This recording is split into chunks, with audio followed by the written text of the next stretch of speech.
Olá pessoal do nono ano, estamos aqui para a gente orientar vocês sobre a nossa provinha, tá?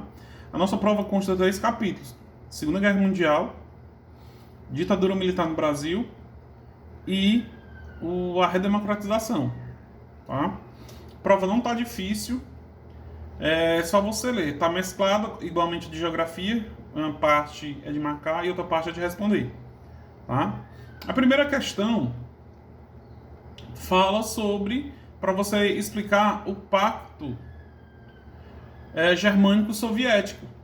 É o pacto Ribbentrop-Molotov, o pacto de não agressão, que foi tema de uma das pesquisas que eu passei sobre esse assunto. Mas você vai explicar o que foi, tá?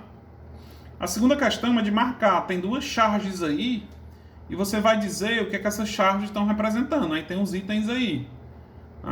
De antemão, é um ataque que houve nos Estados Unidos, o ataque de Pearl Harbor.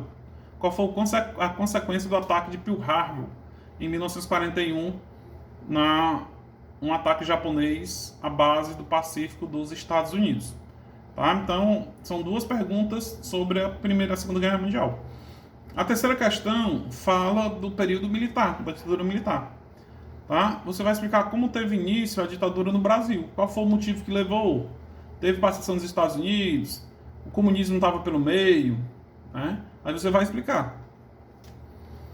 A quarta questão está falando para você apontar as características do regime. Foi um regime democrático? Tá? O pessoal tinha liberdade de imprensa? Aí você vai ver qual dos itens aí é o item correto. A quinta questão está falando dos dois. A gente sabe que o AI-2 ele fez com que surgisse o bipartidarismo, né? O AI-2 foi o AI-3, agora eu não estou me confundindo. O bipartidarismo, que é o bipartidarismo, só poderia 2 partidos no país. Até quando eu estava explicando, eu falei da questão dos Estados Unidos, que só existe 2. Então, só tiveram 2 partidos no Brasil no período da ditadura militar, que era o Arena e o MDB. Aí você vai ler as perguntinhas aí e vai marcar o item correto. Agora, nessa questão, tenha cuidado para não se confundir, tá? A sexta questão, você vai explicar o que foi o ato institucional de número 5. Quando eu estava dando aula para vocês, eu falei que esse foi o pior dos atos que tiveram. Tá? A gente sabe que foi 5. AI-1, AI-2, AI-3, AI-4, AI-5. Na própria aula eu chamei a atenção quando eu falei assim, a maioria do Enem, provas de vestibular, provas de concurso, quando vão botar os atos institucionais, cai mais o AI-5, que foi considerado o pior, que eu expliquei para vocês já o motivo. Aí você vai explicar ele o que o AI-5 dizia. Era suspensão de quê? Perseguição de quem? Né? Direitos a presidente, ou eram os senadores, ou eram os deputados, aí você vai explicar. Não? A sétima questão fala já da nova república, falando aqui de um plano econômico, tá?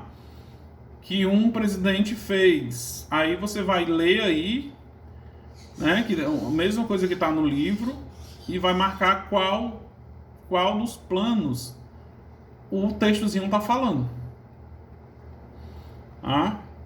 Vamos lá. A oitava questão está falando do impeachment do presidente Collor. Aí você vai dizer um dos motivos. Lembra que o irmão dele denunciou, tal.